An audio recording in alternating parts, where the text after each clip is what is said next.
a quem está do seu lado, uma palavra de bênção, uma palavra amiga. Amém. Hoje nós vamos dar continuidade à nossa série de mensagens sobre a Reforma Protestante. Hoje é nosso 7º estudo e hoje nós vamos sair um pouco de nosso tipo de estudo que tem avançado numa linha histórica. Desde o nascimento de Lutero, nós chegamos já ao ano de 1517, quando Lutero cravou as 95 teses então, da Igreja do Palácio, em Wittenberg. Nós, no dia 31, nós comentamos a respeito dos desvios doutrinários que geraram a eclosão da Reforma Protestante, mas hoje nós, então, não vamos avançar a partir do ano de 1518, que é um ano muito importante. Nós temos o debate de Heidelberg, por exemplo, a explicação do valor das indulgências que Lutero vai trabalhar em 1518. Nós vamos dar uma pausa nesse tramitar histórico para falarmos, de maneira geral, sobre os 5 solas da Reforma Protestante. E os 5 solas, eu quero lembrar a todos que todas essas mensagens estão sendo gravadas e disponibilizadas no YouTube, no canal da Igreja de Nova Vida da Tijuca. Então, se você perdeu alguma delas, você pode ouvi-la a qualquer momento que você desejar. Quero também dizer que todas essas mensagens, todos os slides dessas mensagens, os textos delas, estão disponibilizados nesse livro que lancei, Martinho Lutero e a Reforma Protestante. Ele está disponível na livraria da igreja, quem possa interessar, mas eu sei que muitos preferem anotar, e você que gosta de anotar, em todas as poltronas da igreja nós temos um bloco de anotações, nós temos canetas à disposição para que você possa, então, trabalhar a respeito. Vamos fazer, então, uma palavra de oração. Pai amado, nós te louvamos, nós te agradecemos, nós te glorificamos e nós te bendizemos por esse momento tão especial que foi a Reforma Protestante. Um momento que trouxe libertação das cadeias da superstição, do domínio humano, Senhor, de tantas imposições contra a liberdade de imprensa, a liberdade de expressão, tantas coisas, elas foram expansionadas através dos gritos dos reformadores. E nós te agradecemos porque estamos aqui no 7º estudo, quando havemos tratar sobre os 5 solas da Reforma. Abençoa-nos, dê-nos a tua graça, e o que nós pedimos, nós te agradecemos em nome de Jesus. Amém e amém. Nós falamos dos 5 solas da Reforma, e os 5 solas, elas são, ou seja, 5 somente, estamos falando de expressões em latim. Lutero usou muito latim, Lutero aprendeu latim, Lutero foi alfabetizado em latim, como nós vimos, quando ele vai para Mansfeld, quando ele vai para Magdeburgo, quando ele vai para Erfurt. Então ele vai se tornar um especialista, e a língua dos reformadores de comunicação continua sendo o latim. O que eles lutaram é para que nas mensagens para o povo fosse pregado na língua vernácula, a língua do próprio povo. Mas, constitutivamente, em relação a muitos trabalhos da Reforma, eles foram elaborados em latim, inclusive as 95 teses. Quando Lutero crava as 95 teses de Wittenberg, ele crava as 95 teses todas escritas em latim, e somente 14 dias depois, 4 dias depois, já temos as primeiras cópias em alemão, e 14 dias depois, as imprensas da Basileia, de Nuremberg, enfim, de outras cidades, Leipzig, já estão vinculando-as em alemão. As 5 solas são sola fide, ou seja, somente a fé, sola gratia, somente a graça, sola scriptura, somente as escrituras, solos Christus, somente Cristo, e soli Deo gloria, toda a glória seja atribuída a Deus. E vamos então tratar dessas 5 solas na manhã de hoje, começando um pouquinho de trás para frente, começando com soli Deo gloria. Então, vamos tratar um pouco sobre isso. Vamos trabalhar um pouco nos textos bíblicos, naturalmente, hoje, e vamos dar pouco à questão histórica, como eu falei para vocês na introdução de hoje, dada a temática especial, aí, o roteiro histórico, continuaremos a partir do domingo que vem. Esse texto de 1 Coríntios, capítulo 10, versículo 31, ele diz: portanto, quer comais, quer bebais, ou façais outra coisa qualquer, fazei tudo para a glória de Deus. Tudo o que nós devemos fazer, o Espírito Santo, através do apóstolo gentios, Paulo, ele declara que nós devemos, tudo que nós devemos fazer deve redundar na glória de Deus. Eu coloquei o termo grego que está aí, você está vendo, é o doxa.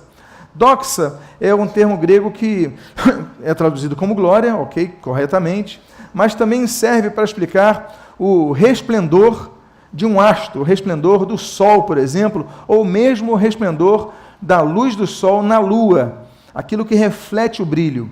Então, o termo grego ele é amplo, né? Doxa, então fazei tudo para a glória de Deus, para que resplandeça a luz de Deus na terra. A nossa responsabilidade, então, não é a de resplandecer o nosso próprio brilho, apesar de que o Senhor Jesus, ele disse que nós somos a luz do mundo, ele diz, olha, vós sois a luz do mundo, vós sois o sal da terra, ele traz responsabilidades a nós, mas quando nós dizemos que nós somos a luz do mundo, não estamos, quando ele declara isso, não está declarando que a luz emana de nós, mas emana através de nós. Essa luz é a luz de Deus, o sol da justiça.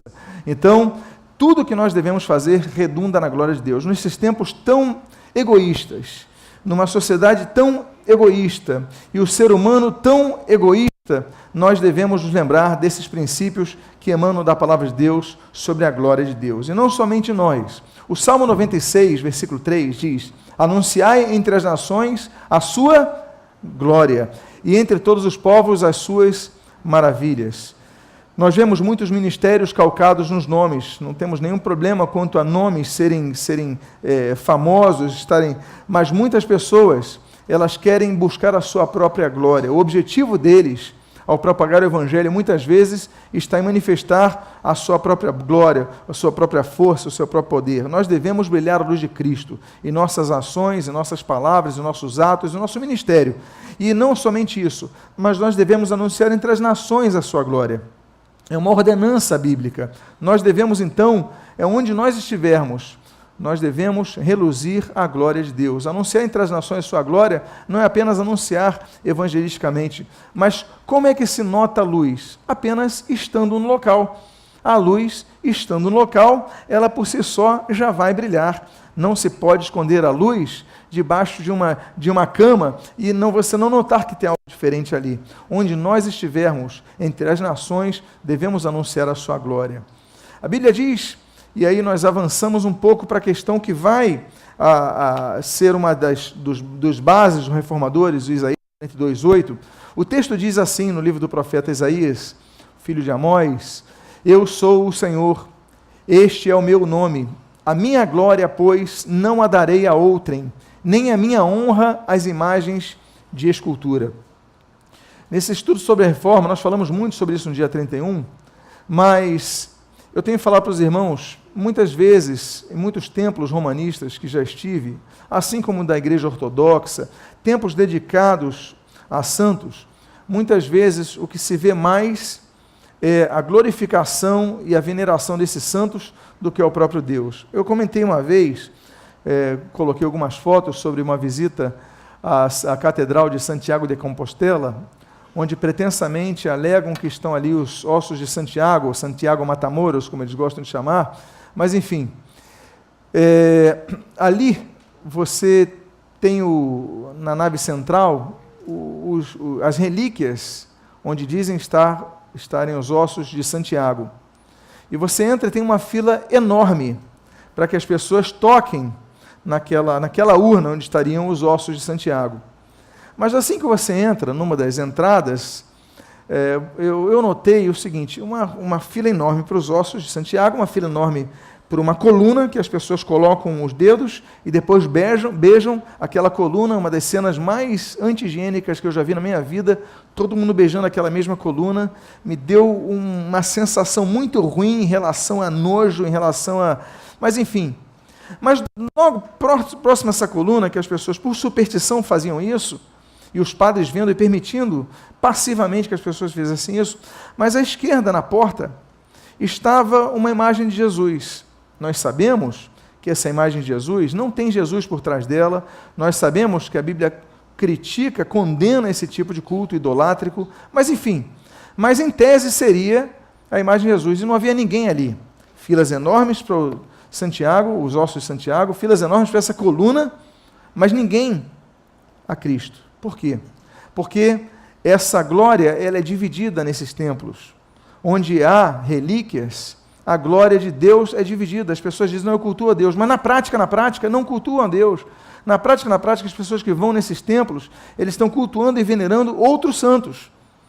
Você vai ao dia de São Jorge, o pessoal vai lá para a igreja de São Jorge, lá em Quintino, lota as pessoas, e tem uma estátua de Jesus, ninguém se dobra a ele, o pessoal vai para São Jorge, ou Santo Antônio, as pessoas... Então, esses templos dedicados aos santos, na verdade, eles demonstram, na prática, porque a teoria é muito bonita, a teoria está no papel, mas na prática, o que as pessoas fazem é o oposto, e é o que opõe a isso. Olha, eu não vou dividir a minha glória com ninguém, a glória é só de Deus. Por isso que o grito dos reformadores é trazer a igreja de volta à atribuição da glória somente a Deus, o soli deo gloria. Lutero, ele vai dizer na tese 62, das 95 teses, a tese número 62, do debate para o esclarecimento dos valores e indulgências, que é o nome desse documento dele, ele diz o seguinte: o verdadeiro tesouro da igreja é o Santíssimo Evangelho da glória e da graça de Deus. Vamos falar já sobre a graça. Mas vocês lembram, e o que eu falei no dia 31, sobre os desvios doutrinários? Um dos desvios doutrinários é o chamado tesouro da igreja. É o que dá base à doutrina do purgatório e à doutrina das indulgências, que vigora até hoje no catolicismo romano. Essa teoria, o tesouro da igreja, é uma das teorias que Lutero vai mais combater já a partir de 1517, e ele vai bater com força, e ele vai começar a combater essa teoria, em que pese, em 1517, Lutero ainda acreditar no purgatório, mas ele entende o seguinte: o tesouro da igreja não está na administração do Papa. Eu relembro os irmãos que vieram no dia 31, que os tesouros da igreja são uma teoria da Igreja Católica Romana dizendo o seguinte, que as pessoas que têm uma santidade plena, completa, que elas vão para o céu, elas não precisam usar toda essa santidade, há uma sobra de santidade, e essa santidade é administrada com o Papa, que pode distribuir a quem quiser através das indulgências, para que pessoas que estejam no purgatório, elas possam sair mais rapidamente do purgatório e ir para o céu.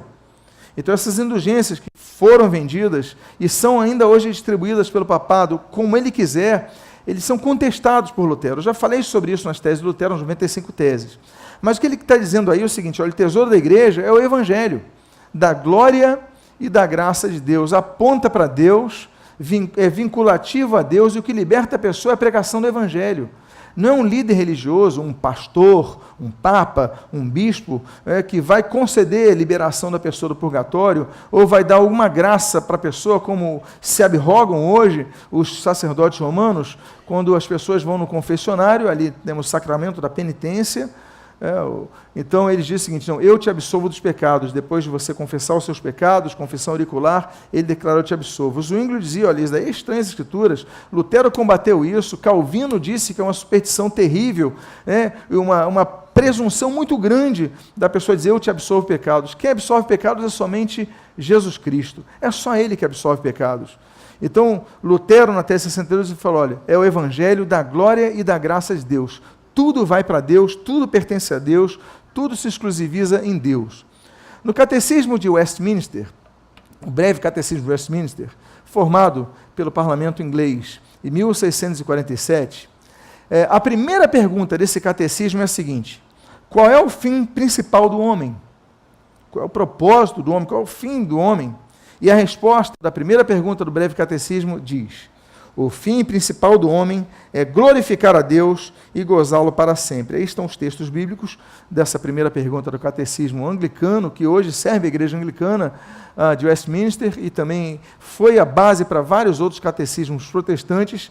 A primeira pergunta: o fim do homem é glorificar a Deus. O fim do homem é atribuir a glória a Deus. Então, em vez de glória a Santa Ana, a Santa Maria, São Expedito, a São Sebastião, não, peraí, a glória é única, exclusiva a Deus, só lhe deu glória, tudo vai para Deus, tudo pertence a Deus, tudo tem que ser voltado a Deus.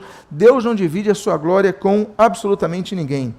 Na pergunta 47 desse mesmo catecismo inglês, diz assim: que proíbe o primeiro mandamento? E a resposta é: o primeiro mandamento proíbe o negar, ou deixar de adorar, ou glorificar ao verdadeiro Deus como Deus, e nosso Deus, e dar a qualquer outro adoração e a glória que só a Ele são devidas. A pergunta 47 do catecismo é muito clara: a glória só a Deus, nós não podemos separar isso. Eu estou falando de um catecismo do século XVII. e que ainda vigora hoje. Mas estou falando de algo que já era percebido ao longo da história, os pré-reformadores já falaram sobre isso, dessa terceirização da glória de Deus, a glória vai sendo dividida. E dizem o seguinte: não, nós damos glória a Deus. Na prática, não. Na prática, a glória é dada a muitos outros, e você paga a promessa para santo, você agradece a santo, acende a vela a santo, venera a santo, você está distribuindo essa glória a outros. A glória somente a Deus. Então, um dos gritos da reforma é esse soli deo glória, a glória é exclusivamente a Deus. Outro grito da reforma, eu falei do primeiro sola, é o soli deo glória. O outro grito é o solus Christus.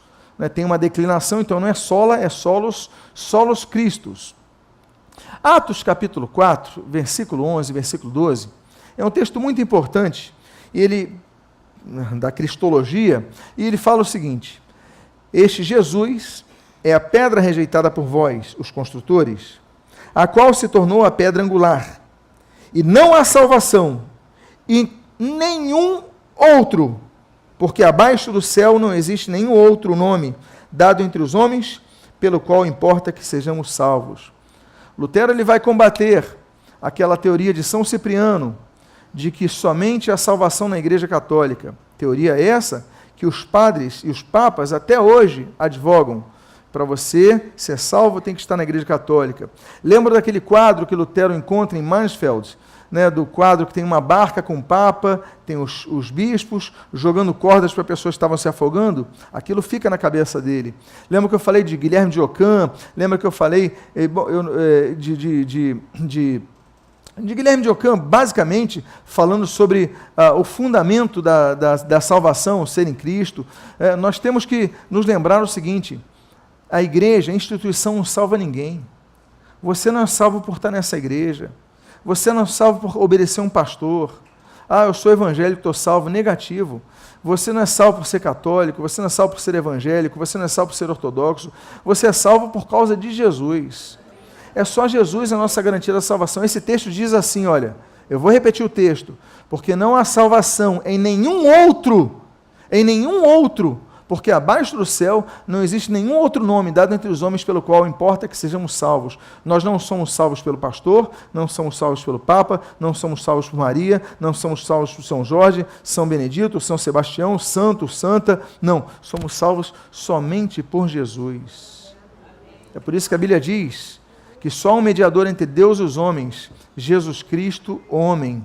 Não há outro mediador, porque nós só podemos ser salvos por Jesus. O Senhor Jesus disse, e você conhece muito bem o texto de João 14, eu sou o caminho e a verdade e a vida, e ninguém vem ao Pai senão por mim. Jesus é o único caminho. O único caminho não é a igreja católica, não é a igreja evangélica, não é a igreja ortodoxa, não é a igreja armênia, não é a igreja copta. O único caminho é Jesus Cristo. Onde Jesus for pregado e exclusivamente adorado, então ali está Jesus. Ali então há salvação, ok? Lembrem-se disso, jamais se esqueçam, Atos capítulo 4, versículo 12 especialmente. A Bíblia diz sobre o papel de Jesus, a importância do papel de Jesus como nosso Salvador, mas não ficou apenas com um ato do passado, não apenas um ato que aconteceu há cerca de 2000 anos atrás, no Monte da Caveira, no Monte Calvários, mas ele continua hoje nos auxiliando. A Bíblia diz em 1 João, capítulo número 2, versículo 1, filhinhos meus, estas coisas vos escrevo para que não pequeis.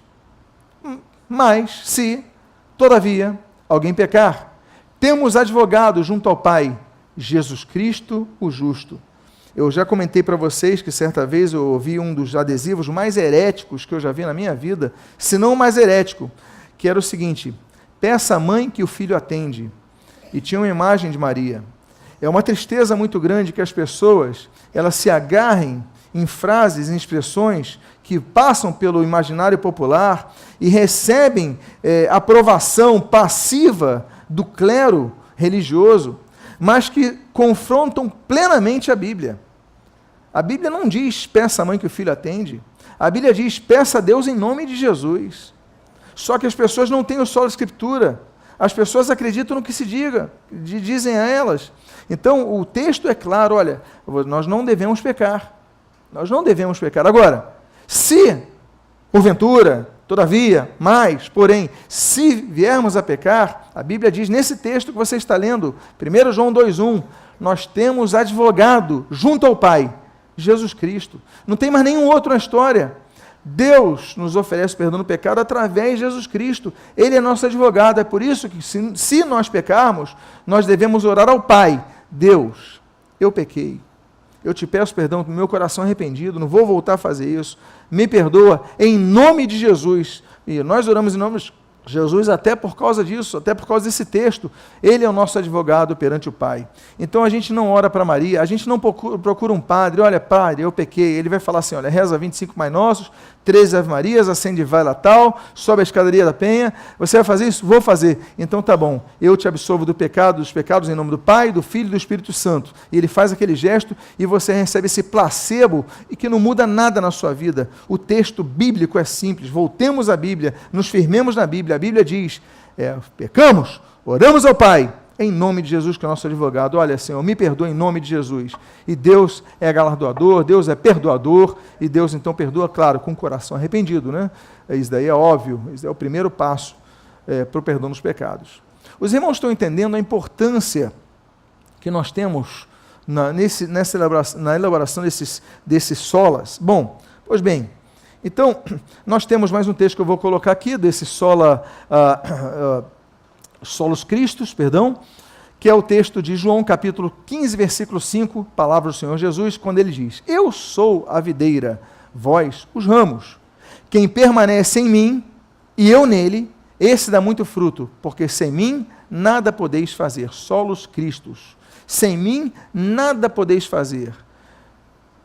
Se nós não tivermos Jesus, se nós não tivermos Jesus reinando em nossa vida, nada podemos fazer para conseguir nada em termos espirituais.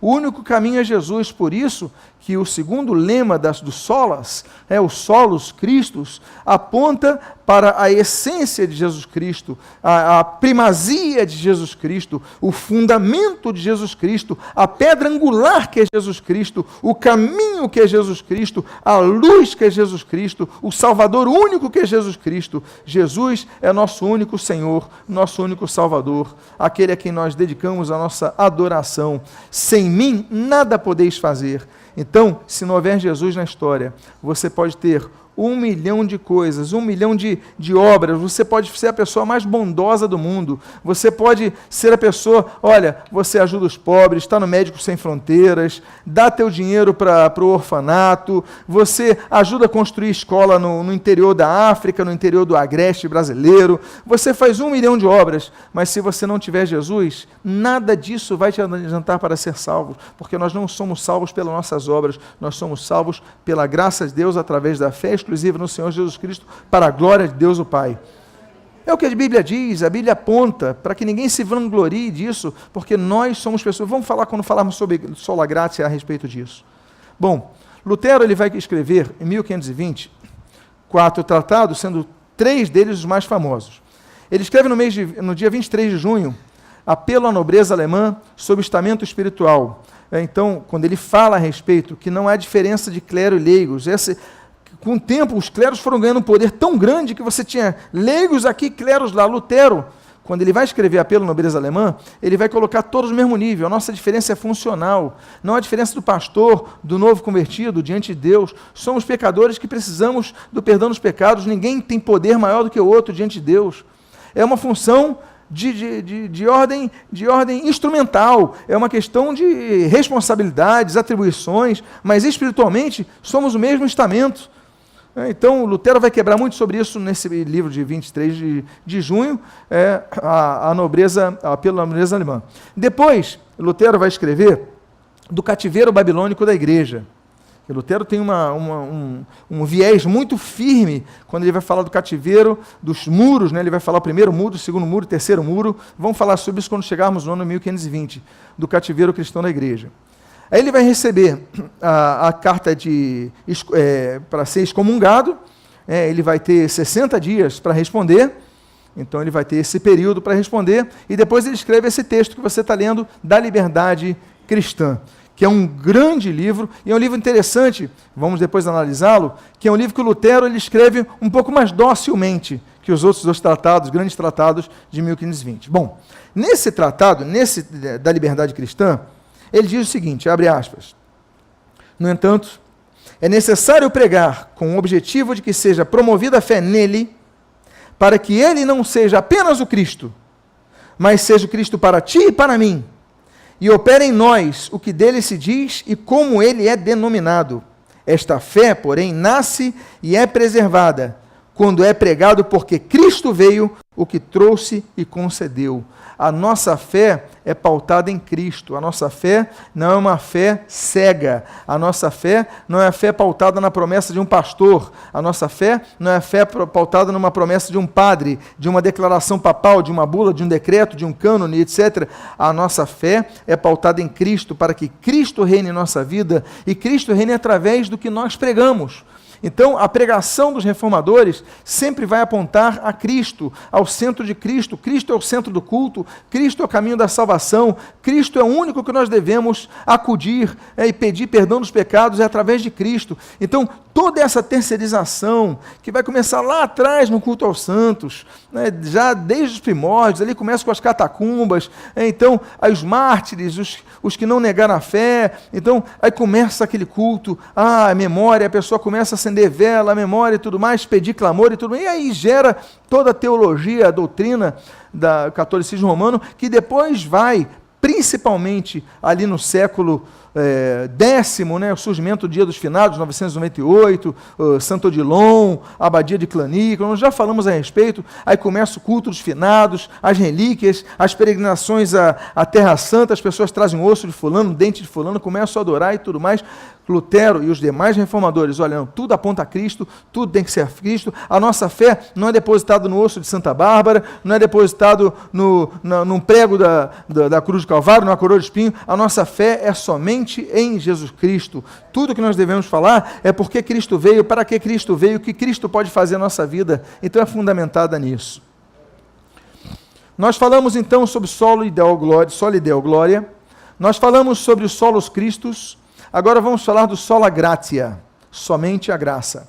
A Bíblia diz, no texto de Romanos capítulo 3, versículos 23 e 24, o seguinte: pois todos pecaram e carecem da glória de Deus, sendo justificados gratuitamente por sua graça. Eu coloquei o termo grego charis, porque é interessante, mediante a redenção que há em Cristo Jesus.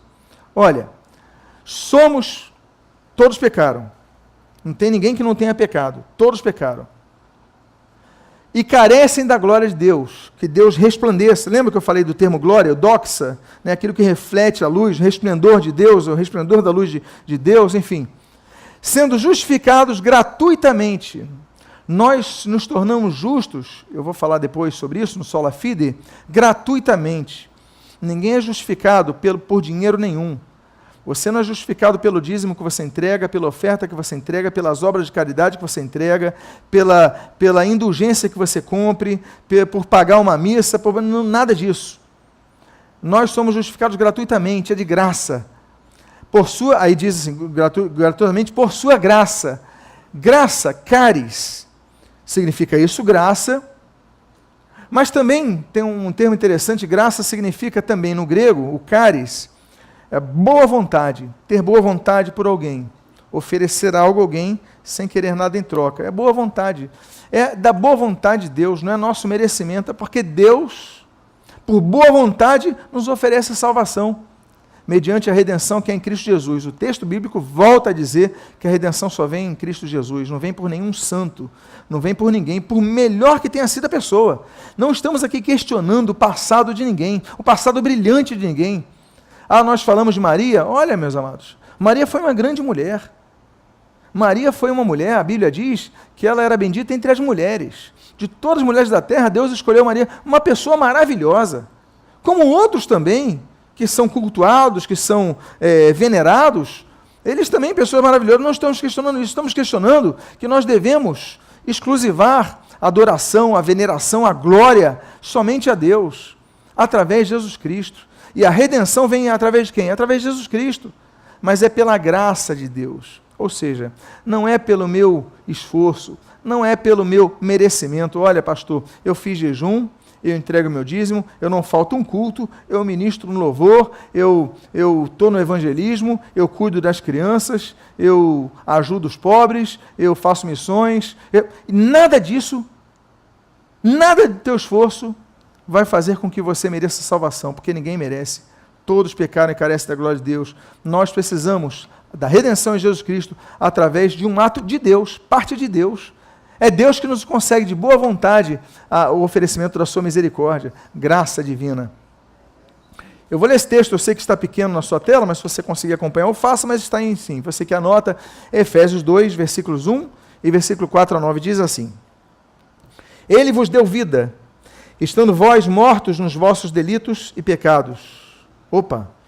Todos nós estávamos mortos nos nossos delitos e pecados. Mas Deus, sendo rico em misericórdia, por causa do grande amor com que nos amou, e estando nós mortos em nossos delitos, nos deu vida juntamente com Cristo. Pela graça sois salvos. E juntamente com Ele nos ressuscitou, e nos fez assentar nos lugares celestiais em Cristo Jesus, para mostrar nos séculos vindouros a suprema riqueza da sua graça, em bondade para conosco, em Cristo Jesus. Porque pela graça sois salvos mediante a fé. Voltamos àquele texto. E isto não vem de vós, é dom de Deus, não de obras, para que ninguém se glorie. Pela graça sois salvos, mediante a fé. A graça, ela nos é outorgada através da fé em quem? Em Jesus Cristo. Isso não vem de vós, é dom de Deus. É Deus que nos oferece esse dom, esse presente, essa graça. Não vem de nós, é dom de Deus. Deus nos oferece, mas o primeiro passo, a fé em Jesus Cristo. Não de obras, e diz assim, para que ninguém se glorie. Porque muitas vezes que nós fazemos boas obras, nós devemos fazer boas obras. Aliás, da liberdade cristã, Lutero vai falar sobre isso. Então, nós temos que entender o seguinte: as boas obras são necessárias. As boas obras demonstram a árvore boa que nós somos. As boas obras são bons frutos que demonstram que tem uma boa árvore nisso. Agora, as boas obras não são a causa para a salvação, mas a consequência da salvação. Então, muitos não se preocupam em servir a Jesus, cultuar Jesus, eles dão esmolas e continuam no seu pecado, nos seus pecados. Eles continuam errando. Aí constroem igrejas, orfanatos, comida para os pobres, tudo isso deve ser feito. Mas olha, ainda assim, isso é um placebo para a imaginação de muitos. Eu fiz algo bom, logo eu mereço a salvação. Não, não merecemos a salvação. Todos pecaram e carecem da glória de Deus. É dom de Deus, é graça divina a nossa salvação, não de obras para que ninguém se glorie, porque tem muita gente que faz boas obras, louco para colocar no Instagram, louco para botar no Facebook, para que todo mundo veja, olha, pessoa boa, que pessoa caridosa. Tudo bem, não estou apenas falando dos políticos em época de eleição, gente. Nós mesmos somos assim. Nós gostamos de ser reconhecidos. Nós, como crianças, fazemos um desenho, um rabisco, lá mostramos para os pais. Pai, olha aqui meu desenho. Querendo o aplauso, querendo o reconhecimento. Nós somos assim. A natureza humana é assim. Nós queremos reconhecimento, ainda que muitas vezes a gente amadureça e não coloque como algo assim tão... Não, mas intuitivamente, Deus fala, não por obras, para que ninguém se glorie, é pela fé. Nós somos salvos pela fé, somente pela fé em Jesus Cristo. Isso é graça de Deus. Aí diz o texto que nós lemos, porque eu releio aqui, só que eu coloco ali a questão do dom. Porque pela graça sois salvos mediante a fé, isto não vem de vós, é dom de Deus. Ali não de obras para que ninguém se glorie. Eu coloquei o termo grego, doron. Então, dom de Deus é doron de Deus. Doron é presente. Doron presente é quando você recebe sem pagar por isso. Por exemplo, você fez aniversário. Aí a pessoa te deu um presente. Você dá um dinheiro para essa pessoa quando ela te dá o presente? Então você não pagou pelo presente, certo ou errado? Você não pagou pelo presente. A pessoa te dá o presente, é presente, você não mereceu, ela te deu. Tanto é que o presente pode variar. Pode ser um presente que você nem goste ou nem precise, ou pode ser um presente que você goste muito ou precise demais. Pode variar, é um presente. A graça de Deus pela qual nós somos salvos, é um presente de Deus que nós não merecemos. Por exemplo, quando você vai comprar um produto no mercado, aí tem lá no mercado o seguinte, olha, compre 4 biscoitos e receba um de graça. Aí você vê do lado um biscoito a R$1. Aí você vê esse pacote, compre 4 biscoitos e ganhe um, só que é R$5. Você está ganhando algum presente? Não, você está pagando. Agora, se você pega esse biscoito de R$1 na bancada do lado, aí você vê, compre 4 e leve um, R$4. Você está ganhando um de graça? Você está pagando por 4, mas está recebendo um que você não merece. Você não merece, você merece levar 4, você está levando 5, você não merece ganhar o 5º. É um presente. Isso é a graça de Deus.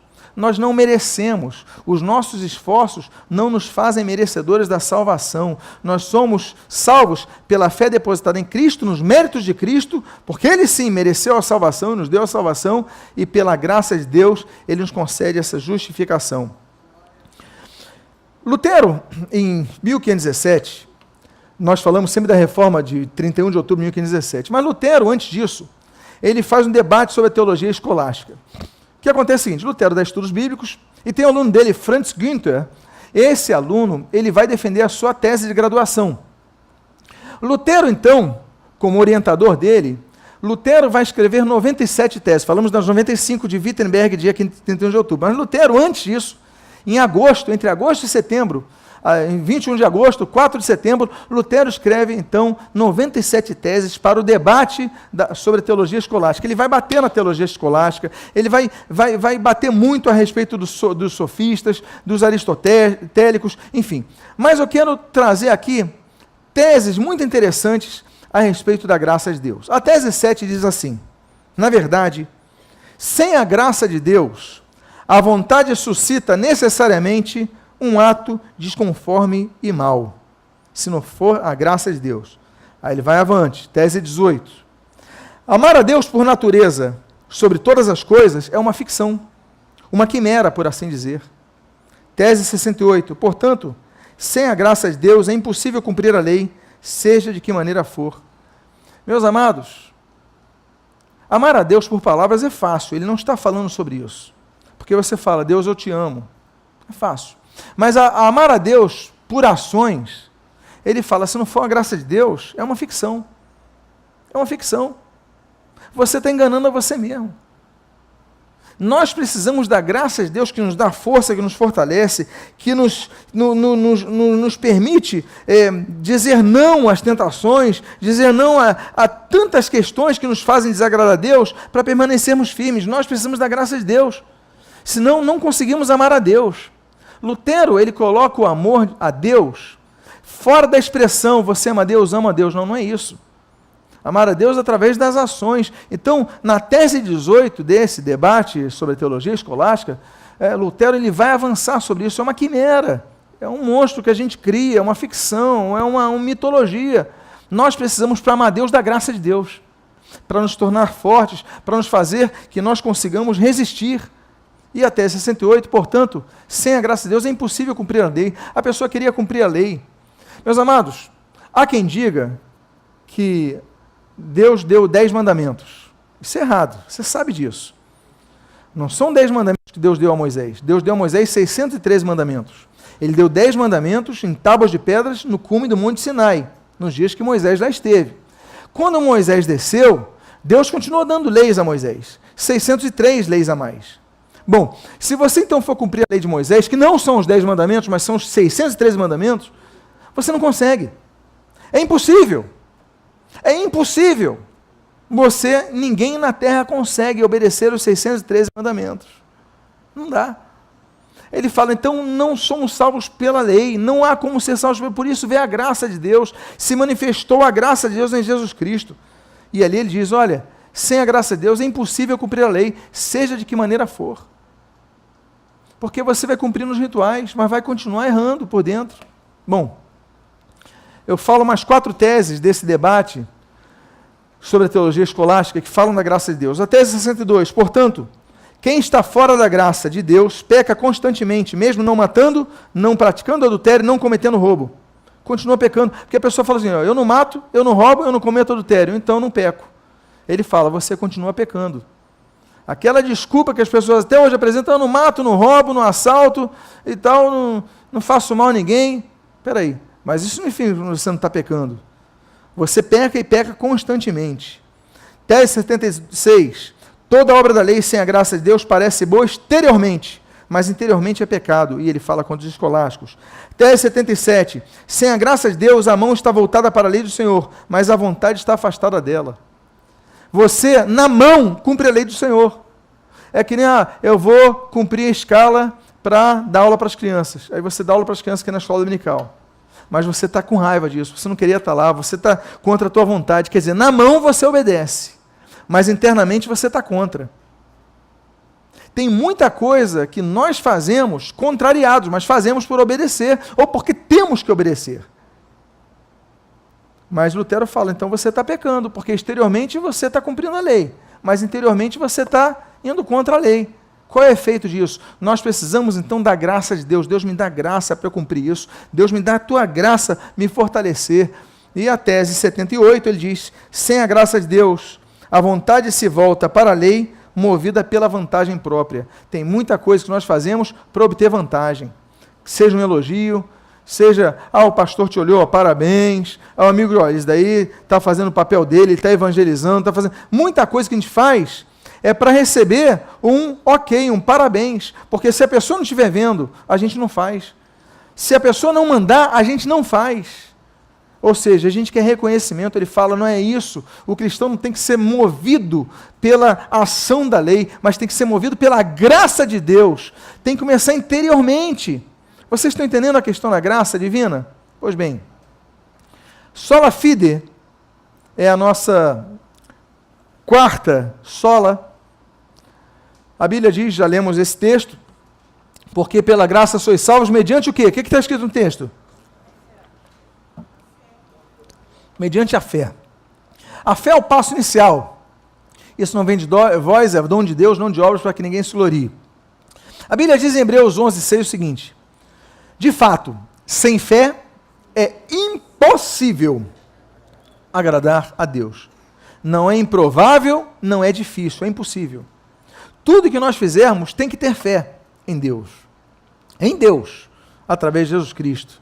Então, meus amados, fé em Deus Pai, fé em Deus Filho, fé em Deus Espírito Santo, nós devemos ter fé, porque sem fé a gente não agrada a Deus. Pastor, mas eu evangelizei, eu salvei uma alma, você agradou a Deus? Depende.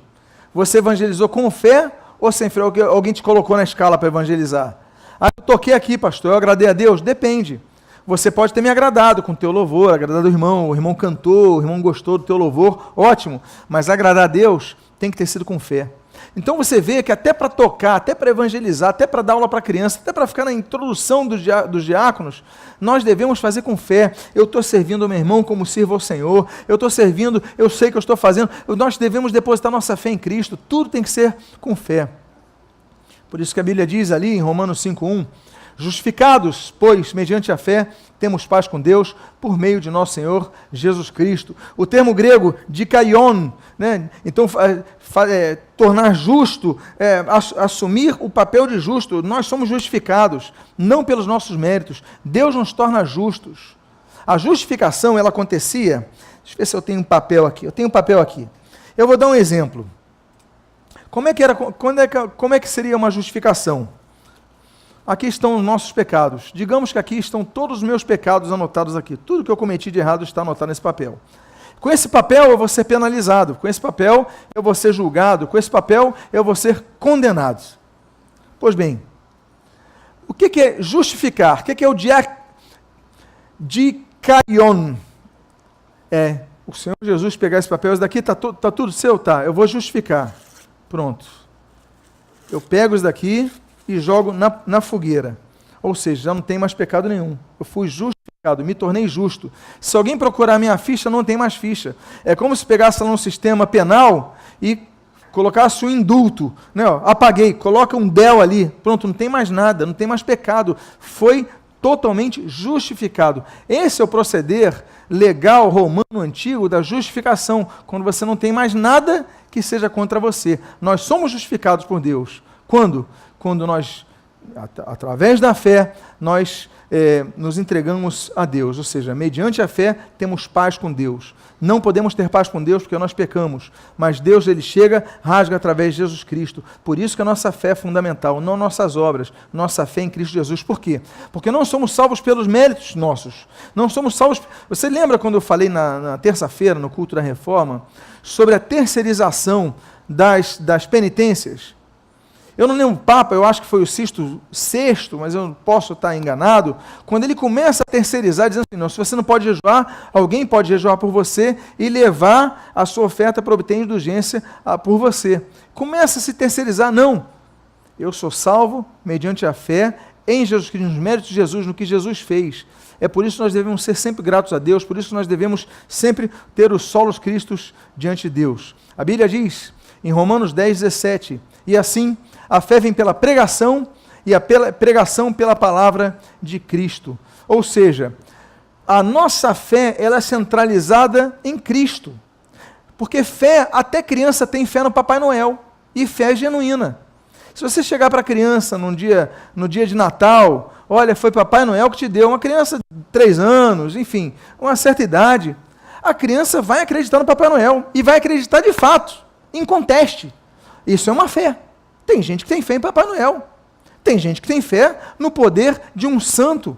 Tem gente que fé, mas nossa fé tem que ser exclusivada em Cristo Jesus. A fé que vai salvar, a fé salvífica, pela pregação da palavra de quem? De Cristo. Tudo começa em Cristo. Cristo é a nossa causa, Cristo é a nossa fonte, Cristo é a nossa base, Cristo é o nosso fundamento, tudo em Cristo, tudo por Cristo, tudo para Cristo, tudo de Cristo. Cristo é o tudo, é só os Cristos. Essa é a fé firmada em quem? Nos méritos de Cristo. Essa é a fé salvadora.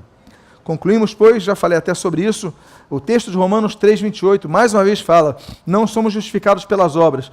Você reza um Pai Nosso, reza uma Ave Maria, sobe a escada da penha e eu te absolvo dos pecados. Isso é antibíblico. A Bíblia diz claramente, concluímos, pois, que o homem é justificado pela fé, independentemente das obras da lei.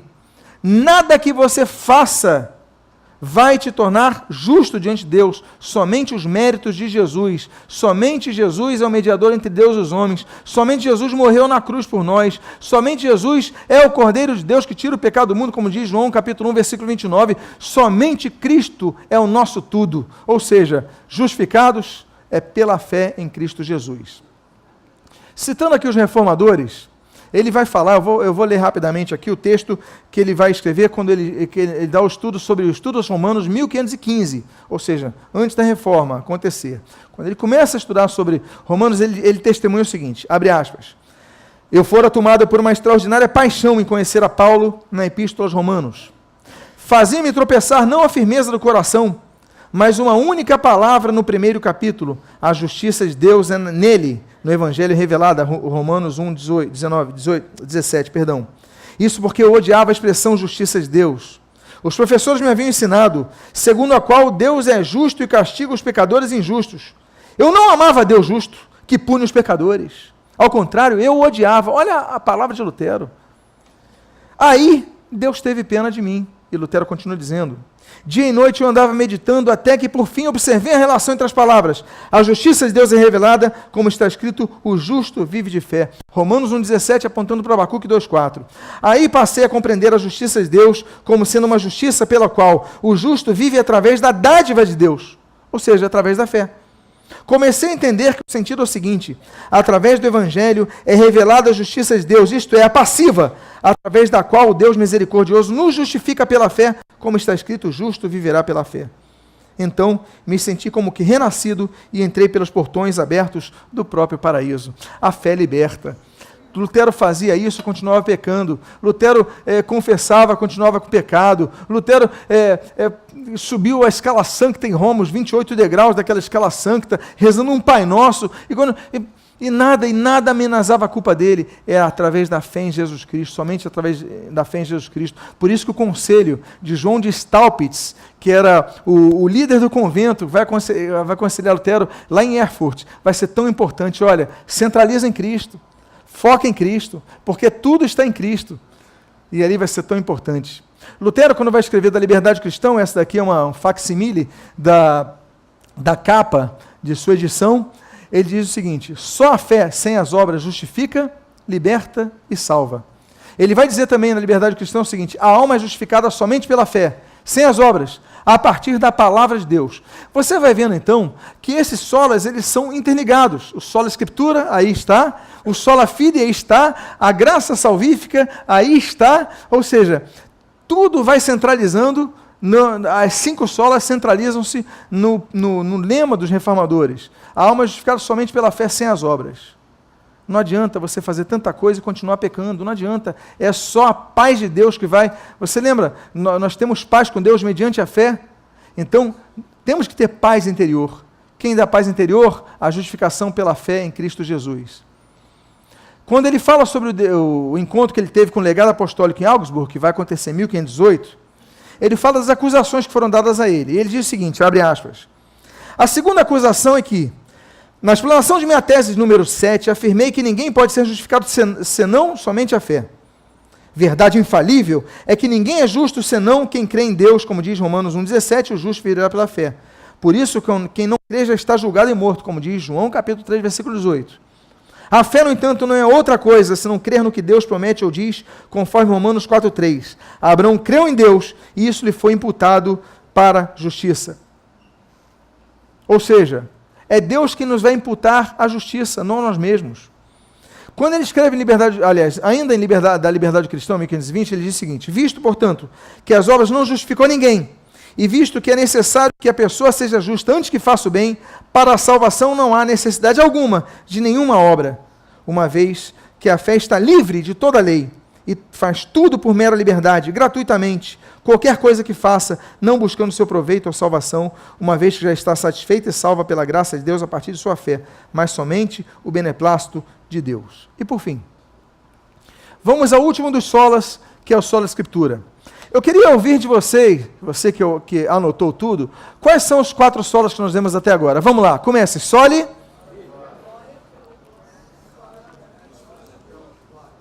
Vamos lá. Soli Deo Glória. Solus Christus. Sola Gratia. Sola Fide. E agora vamos à conclusão. Sola Scriptura. Somente a Escritura.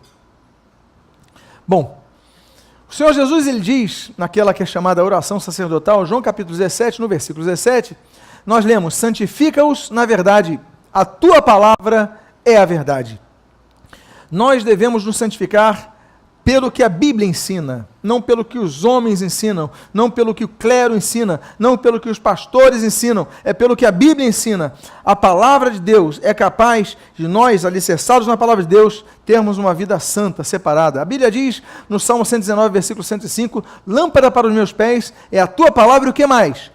Luz para os meus caminhos. Se não tivermos a palavra de Deus, nós vamos tropeçar no caminho, nós podemos cair num buraco no caminho, ou nós podemos sair do caminho, ou seja, desviar-nos do caminho. Nós falamos de 3 grandes desvios doutrinários que a Igreja Católica Apostólica Romana implementou e até hoje sustenta, que geraram a eclosão da Reforma. A doutrinas muitas, mas eu citei apenas 3. A doutrina do purgatório, a doutrina das penitências e a doutrina das indulgências. Nelas está incluindo, por exemplo, a doutrina da confissão auricular do padre e a presunção que ele tem de perdoar pecados. Bom, tudo isso decorre através do erro que Jesus apontou em Mateus capítulo 22, 29. Ele diz: errais não conhecendo as Escrituras nem o poder de Deus. Por quê? Porque a lâmpada para nossos pés é a tua palavra, e a luz para nossos caminhos. Se não tivermos a palavra de Deus, nós vamos nos desviar. As heresias, elas surgem quando nós começamos a colocar coisas que não estão na Bíblia. Começamos a aceitar coisas que confrontam a Bíblia, e nós damos o nosso jeitinho para isso. A Bíblia diz, em João capítulo 5, versículo 39, o Senhor Jesus, ele diz o seguinte: examinais as Escrituras, porque julgais nelas ter a vida eterna, e são elas mesmas que testificam de mim. Olha a junção, solos Christus, sola Escritura, sola graça. Na palavra de Deus, nas Escrituras, nós temos as palavras para a vida eterna. Nós temos o Evangelho de Cristo. Nós temos os ensinamentos para a salvação. Lembra que nós comentamos de Romanos capítulo 10, versículo 17?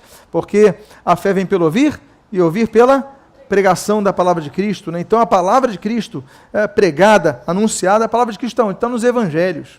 Lutero ele vai ter um debate muito grande, eu vou fazer um parênteses aqui. Quando Lutero ele é sequestrado, tem um falso sequestro, Lutero vai ser então guardado pelo príncipe eleitor Frederico III Sábio em Wartburg, ali em Eisenach. Lutero vai ficar escondido ali e as pessoas pensam que ele morreu. Então começam a surgir novas lideranças para preencher o lugar de Lutero. Eu vou falar sobre isso em breve. Mas uma das lideranças são os profetas de Zwickau. Zwickau é uma cidade próxima a Wittenberg. E eles então começam a pregar várias coisas, dizendo o seguinte: não, a palavra de Deus é revelada não apenas através das Escrituras, mas na boca dos profetas. E começam a ter algo que muitas igrejas pentecostais, elas erram, elas pecam, dar valor à palavra de um profeta sem conferir na Bíblia, o que está na Bíblia. Então, as pessoas começaram, o profeta falou, eu vou obedecer. Peraí, mas a Bíblia diz a respeito disso? A Bíblia, o que a Bíblia fala sobre isso? E a gente embarca, não, porque o pastor falou isso, peraí, mas o que o pastor fala, ele está em acordo com a palavra de Deus? Porque lembra quando nós falamos na série sobre princípios de autoridade? A autoridade veraz está acima da autoridade delegada. Nós temos vários níveis de autoridade. Então, a autoridade da palavra de Deus está acima da autoridade dos homens. Eu posso falar uma coisa aqui. Eu posso ensinar a vocês. Vocês podem me conhecer, podem me amar, podem orar por mim, podem gostar de mim, olha, o que vocês quiserem. Mas se eu falar uma vírgula que seja contrária à palavra de Deus, a Bíblia, você não pode me obedecer, você não pode me seguir, porque acima de mim e acima de qualquer um outro líder religioso está a palavra de Deus. A Bíblia diz, seca-se a terra, Isaías 40, seca-se a terra e cai a sua flor, mas a palavra de Deus permanece eternamente. Céus e terra hão de passar, mas a tua palavra não passará. Então, nós julgamos que na palavra de Deus estão as palavras para a vida eterna. A Bíblia diz em Hebreus 4:12, porque a palavra de Deus é viva e eficaz, é mais cortante que qualquer espada de dois gumes e penetra no meio até a ponto de dividir alma e espírito, juntas e medulas, e é apta para discernir os pensamentos e propósitos do coração. Quanto mais nós conhecemos a palavra de Deus, mais nós conseguimos julgar. Isso daqui é minha vontade, isso daqui é a vontade de Deus. Porque a gente às vezes fica na dúvida. Vem cá, o que eu estou pensando é minha vontade ou vontade de Deus? Será que... Aí você parece aquele desenho da minha época, pelo menos, o Tom e Jerry, não sei quantos se lembram dessa época, que de repente apareciam duas fumacinhas, pum, o diabinho e o anjinho. Aí cada um dizia uma coisa. Aí agora, o que eu sigo? Quando nós conhecemos ela apta para discernir os pensamentos e propósitos do coração. Quanto mais nós conhecemos as Escrituras Sagradas com fé em Cristo, centrado em Cristo, então mais nós somos capazes de discernir, isso vem do Espírito, isso não vem do Espírito. A Bíblia diz, em 2 Timóteo, capítulo 3, versículos 16 e 17, toda a Escritura é inspirada, você está vendo o texto que eu botei ali, Theopneustos, toda a Escritura é inspirada por Deus e útil para o ensino, para a repreensão, para a correção, para a educação e justiça, a fim de que o homem seja perfeito, o homem de Deus seja perfeito e perfeitamente habilitado para toda boa obra. Ou seja, a palavra de Deus, ela nos dá tudo para o ensino, para a repreensão, para a correção, para a educação e justiça, e nos faz capazes de fazer as boas obras conforme Deus quer. Agora, é interessante que eu coloquei um texto que só aparece uma vez na Bíblia, inspirada. Sabia que o termo inspiração, inspirado, só aparece nesse texto na Bíblia, não aparece nenhum outro? E quando aparece, o termo é theopneustos. Theo vem de theos, theos é Deus. Pneustos vem de pneuma, sopro, vento. Ou seja, toda a Escritura Sagrada, ela é soprada por Deus, ventada por Deus, ou seja, passada, repassada por Deus. A Bíblia é a palavra de Deus. A Bíblia é inspirada por Deus. É por isso que a gente não fala assim, o pastor está inspirado. Não, nós podemos falar assim, ele está iluminado pela iluminação do texto que o Espírito Santo dá ao pregador. Ok, mas inspirada, só a Bíblia. Ninguém é inspirado, a Bíblia é inspirada. Ok? Então, para a gente não fazer diferenciação, porque o theopneustos só encontra-se na Bíblia aferindo ao poder da própria. A Bíblia diz sobre o ato que nós devemos ter. Como eu falei para vocês, Atos capítulo 17, versículo 17. Ora, Paulo foi lá, Paulo pregou o evangelho, aí o pessoal de Bereia falou o seguinte, olha, esses de Bereia eram mais nobres que os de Tessalônica, pois receberam a palavra com toda avidez, examinando as escrituras todos os dias, para ver se as coisas eram de fato assim. Volto a dizer, Paulo pregou. Aí o pessoal de Bereia falou, gostei da sua palavra, Paulo, só que só um minutinho, deixa eu conferir se está na Bíblia. Tá, pode prosseguir. Aí você fala assim, Paulo ficou revoltado com eles. Negativo. Lucas, quando escreve o livro de Atos dos Apóstolos, ele vai falar, os de Bereia eram mais nobres que os Tessalonicenses. O Espírito Santo, que é o autor da Bíblia, chama os de Bereia de mais nobres. Por quê? Porque eles foram conferir na Bíblia. Tudo que eu pregar, tudo qualquer um pregar aqui, em qualquer lugar, você tem que ir na sua Bíblia para conferir. Por isso que nós devemos ler a Bíblia, por isso que nós devemos estudar a Bíblia, para que a gente não seja enganado. Tem muito pastor manipulando ovelha. Não é só usurpando financeiramente pessoas, não é só explorando, eu estou falando, ensinando heresias, governando pessoas como se fossem escravos, se achando os tais, e as pessoas aceitam. Por que elas aceitam? Porque elas só dizem amém, porque não conhecem a Bíblia, não examinam as Escrituras Sagradas. O rebanho é de Cristo, eles, ninguém aqui é dono de rebanho nenhum. Nós somos pastores do rebanho, mas o dono do rebanho é Jesus Cristo. Então, nós devemos ir às Escrituras. Vamos avançar. Perdão. Eu vou avançar aqui. Eu vou citar aqui uma... Lembram do encontro dele com o delegado apostólico em Augsburg, em 1518? Então, Lutero vai escrever sobre aquele encontro e vai dizer, em determinado texto, vou pular um pouquinho aqui. Respondi então que só examinar essa bula de Clemente, mas também a outra, análoga, do mesmo objetivo, de Sisto IV. Mas eu não podia atribuir-lhe autoridade suficiente, a bula do Papa. Entre muitas outras razões, porque ela abusa das Sagradas Escrituras. Está falando da bula extravagante de Clemente VI, tá? Só uma observação. Bom, porque ela abusa das Sagradas Escrituras e se atreve a torcer as palavras para um sentido mais estranho e até contrário. Eu não posso negar. Bom, então isso daí é que Lutero vai questionar a bula do Papa. Olha, ele torce as Escrituras. Não tem base bíblica, então não posso aceitar essa bula. Pode ser do Papa, pode ser de quem for. Eu não posso aceitar porque a Bíblia é a autoridade. Está vendo só a Escritura para Lutero como importante? Quando Lutero vai na Dieta de Worms, que ela acontece em abril de 1521, Lutero está diante do imperador Carlos V. É um imperador novo, ele assumiu há pouco tempo, depois de Maximiliano, ele tem 25 anos de idade, 23 anos de idade, enfim, é novo. Mas ele é um imperador. Está numa dieta ali, dieta Assembleia Imperial, com 7 príncipes eleitores, vários padres, vários arcebispos, vários líderes religiosos, líderes políticos, são 200 pessoas que tem ali aproximadamente. Aí eles falam sobre se ele vai negar os livros dele. Bom, então aqui eu cito o contexto, citando o contexto eu leio. Eu não posso negar que os livros mencionados são meus, e nunca negaria qualquer um deles. Eles são minha prole, eu escrevi alguns, outros que não foram mencionados. Mas, quanto à pergunta, se reafirmarei tudo nos mesmos termos, ou se retratarei o que expressei além da autoridade da Escritura, olha aí. Pois o assunto envolve questão da fé e da salvação das almas, porque ela diz a respeito da palavra de Deus, que é a maior coisa no céu e na terra, e a qual devemos reverenciar. Seria perigoso e imprudente para eu fazer qualquer declaração não premeditada. Imploro, com todo respeito, que vossa majestade imperial, está falando para o imperador, me dê tempo para deliberar, para que eu possa responder a pergunta sem injúria à palavra de Deus, e sem perigo para a minha própria alma.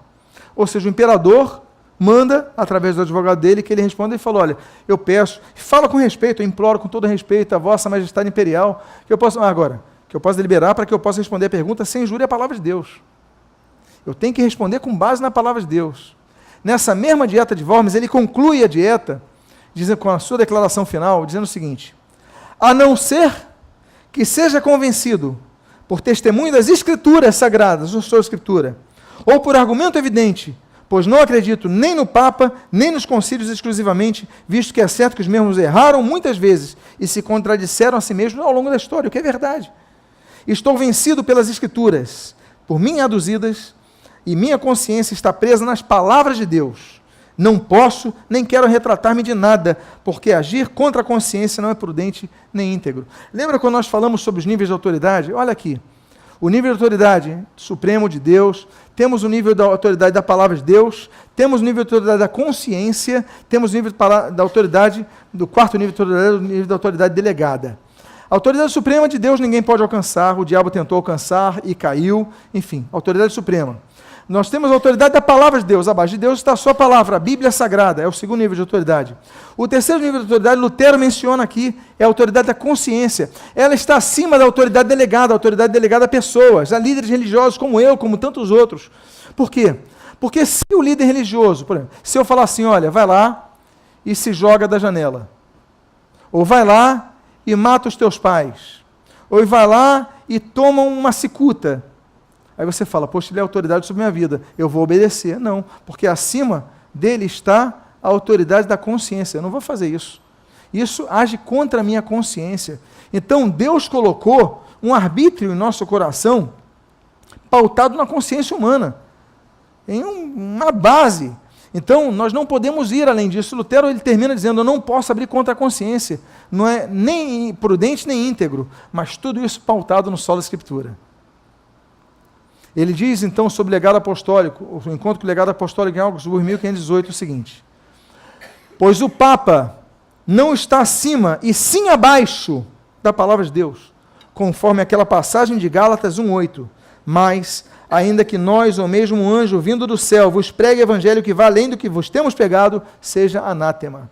Ou seja, se o que eu pregar, qualquer líder religioso, o cardeal, o Papa, seja quem for, estiver contra a Bíblia, nós não devemos aceitar, como ele diz, pois o Papa não está acima, e sim abaixo da palavra de Deus. Ele cita o texto de Gálatas 1,8. Eu gosto muito de uma frase de Lutero, eu coloquei ela aqui no debate de Leipzig, que ele tem contra um homem chamado João Tetzel. É um grande articulador, um grande debatedor. Em Leipzig vai ser fundamental o debate, mas eu tenho uma frase que ele diz o seguinte, muito interessante. Ele diz, abre aspas, um simples leigo armado com as Escrituras é maior que o mais corajoso Papa sem elas. Lembra que eu falei sobre o estamento cristão?